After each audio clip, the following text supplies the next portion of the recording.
So hello everybody, welcome back to another video.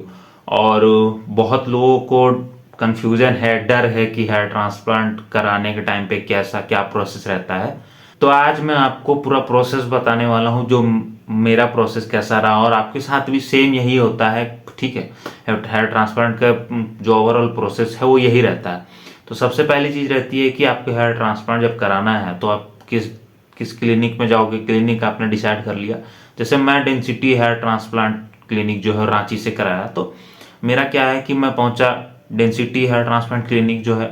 वहाँ clinic पहुंचने के बाद जो है वो डॉक्टर सर से मेरी मुलाकात हुई।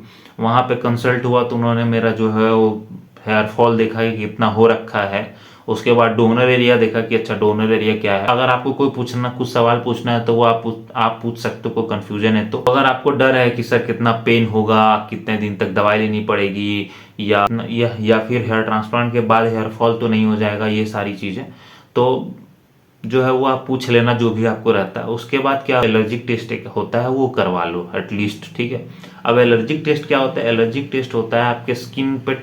यहाँ पे आप स्क्रीन पे देख पा रहे होगे कि मेरे हाथ में जो है वो इंजेक्शन पड़ा हुआ है। एक इंजेक्शन छोटा सा पड़ता है, आपको पेन नहीं होता है, उसमें भी आपको डरने वाली बात नहीं है। हल्का सा पेन होता है, हल्का एकदम, है ना। एलर्जिक टेस्ट देखा जाता है कि आपको स्वेलिंग तो नहीं हो जाती है, आपको आपको ईचिंग रेडनेस तो नहीं है। ठीक है, उसके बाद क्या है कि जब जैसे ही आपके एलर्जिक टेस्ट होता है 24 घंटे में आपको जो हर 1-2 घंटे पे फोटो क्लिक करके रखना होता है, फोटो लेके रखना होता है अपने फ़ोन में, या आप भेज सकते हो जो क्लिनिक का नंबर है उस पर कि आपका जो है वो स्किन कैसा रिएक्ट कर रहा है ना, इस इंजेक्शन के बाद। उसके बाद क्या होगा कि जब आपने कंफर्म कर दिया कि मुझे इस डेट को कराना, उस डेट में खाली रहेगा अगर डेट उस दिन, तो आपको जो है वो बुला लेंगे। तो जिस दिन आपने फिक्स किया कि अच्छा इतने दिन इतने तारीख को मेरा हेयर ट्रांसप्लांट होगा, मैं आऊँगा उस दिन, आप पहुँचते हो क्लिनिक। आप क्लिनिक पहुँचते हो तो वहाँ पे जो है वो आपसे कुछ कंसेंट फॉर्म सिग्नेचर किया जाता है। ब्लड टेस्ट, इससे पहले ब्लड सैंपल लिया जाता है आपका। तो ब्लड सैंपल का टेस्ट आने में करीब 1 दिन तो लग ही जाता है। तो करीब 8-10 तरीके के टेस्ट होते हैं। तो 8-10 तरीके में जैसे एलर्जिक टेस्ट आपका तो पहले पहले ही हो गया।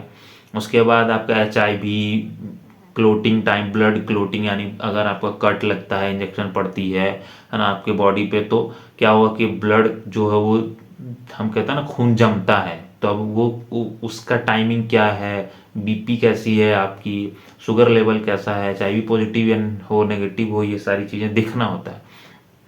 ये सेफ प्रोसीजर है। इतना 8-10 तरीके का टेस्ट हो जाते हैं। एक ही बार ब्लड सैंपल देना होता है, बार बार नहीं करना होता है, इसमें कोई दिक्कत वाली बात नहीं है। उसके बाद जब रिजल्ट नॉर्मल आता है सबका कि हाँ हेयर ट्रांसप्लांट होने लायक है, सर्जरी होने लायक है, उसके बाद सर्जरी आपकी जो है वो करी जाती है। तो उसमें आपको जो है वो पहले तो हॉस्पिटल का जो यूनिफॉर्म रहता है वो पहनाया जाता है। उसके बाद आपकी हेयरलाइन बनाई जाती है। हेयरलाइन आप नेचुरल रखना चाहते हो, हम नेचुरल, अगर आप बोलो जैसा आप बोलोगे वैसा बना देंगे। तो अगर आप चाहोगे कि आगे करना पीछे करना, वो आपके हिसाब से बना देंगे। तो मैंने उन पे ही छोड़ दिया कि क्योंकि वो एक्सपीरियंस है वो, मैंने कहा बस मुझे नेचुरल चाहिए, मुझे और कुछ भी नहीं चाहिए। ठीक है, मुझे नेचुरल हेयरलाइन चाहिए। तो मैंने कहा डेंसिटी ऐसी मेंटेन करी जाए जिसमें जो है वो फेक ना लगे। तो उन्होंने, आप देख सकते हो कि मेरा हेयरलाइन जो है वो डॉक्टर जो है उन्होंने बना दिया। उसके बाद क्या होता है कि आपका डोनर एरिया ट्रिम कर देते हैं, ताकि आपके जो डोनर एरिया सेफ एरिया जो होता है उतना ट्रिम किया जाता है, ताकि जब आपका डोनर निकाला जाए तो आपको बाद में जाके दिक्कत ना हो। ठीक है, तो मेरा हेयरलाइन बन गया। फिर आपको OT ले जाया जाता है ऑपरेशन थिएटर में। ऑपरेशन थिएटर में आपको जो है वो लेटा दिया जाता है। फिर एनेस्थीसिया पड़ता है। एनेस्थीसिया पड़ने के टाइम पे होगा पेन, और वो पेन जो है वो बर्दाश्त करने लायक होता है, बहुत ज़्यादा होता नहीं ऐसा कि अरे पागल हो जाओगे ऐसा।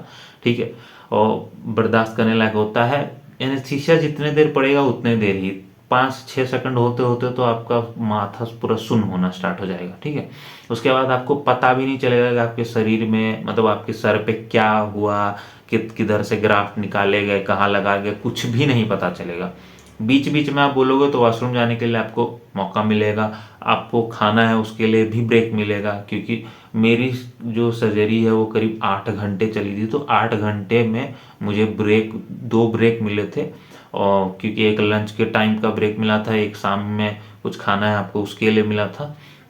उसके बाद वो लगातार डिनर करना चाहते हो वहाँ भी डिनर कर सकते हो। तो 2-3 ब्रेक मिले थे वॉशरूम वगैरह जाना, तो आप बोल सकते हो आराम से, कोई दिक्कत नहीं है। डॉक्टर बात करते रहते हैं आपसे कि आप कैसा फील कर रहे हो, नर्वस तो नहीं हो, ज़्यादा डरो मत, आप क्या करते हो, कहाँ रहते हो, है ना।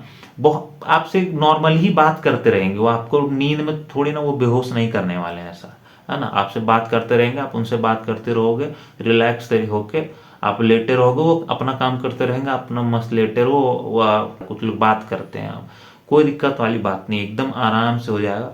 उसके बाद जब ओटी से निकलोगे तब थोड़ा सा क्या होता है ना, एनेस्थीसिया पड़ा हुआ तो भारी लगता है, और चक्कर नहीं आता, सर भारी लगेगा। सर कैसा भारी लगता है, जैसे हेलमेट लगा के घूम रहे हो वैसा भारी लगता है, ठीक है। पर हाँ, मोड़ने में ऊपर नीचे ऐसे ऐसे करने में कोई दिक्कत नहीं, पर हाँ झटके से ऐसे ऐसे गर्दन बजाना नहीं है आपको, हाँ ऐसे ऐसे देखने के लिए, मोड़ने के लिए कोई दिक्कत नहीं है। उसके बाद उसी, क्योंकि ऑब्वियस सी बात है आपका स्टार्ट दिन में हुआ है, ज़्यादातर तो मैंने जहाँ देखा क्लिनिक में, वो ज़्यादातर तो दिन में स्टार्ट होता था, और 8 9 10 बजे तक उनका जो हेयर ट्रांसप्लांट जो खत्म हो जाता था। तो उस टाइम पे आपको दवाई मिलेगी कुछ, उसको लेना होता है, डिनर करके आप दवाई लेके आराम से सो जाओ। क्लिनिक में सोने का जगह रहता है पेशेंट के लिए, तो आप सो जाओ वहाँ पे, है ना। अगले सुबह अगर आप घर जाना चाहते हो तो आप आराम से जा सकते हो। प्रिकॉशंस कुछ कुछ लेने होते हैं, मतलब कुछ सावधानी बरतनी होती है, उसके लिए मैं अगले वीडियो में बता दूंगा कि क्या क्या सावधानी बरतनी होती है आपको। अगर आप हेयर ट्रांसप्लांट प्लान कर रहे हो तो आपको बहुत मदद होगी इन सारी वीडियोस से। तो सब्सक्राइब कर लेना, शेयर कर देना, और कमेंट करो, अगर कोई भी प्रॉब्लम है कमेंट करो। व्हाट्सअप का नंबर दिया हुआ है, आप व्हाट्सअप पे मैसेज करो, ठीक है। तो मिलेंगे नए वीडियो में, तब तक के लिए बाय बाय, थैंक यू।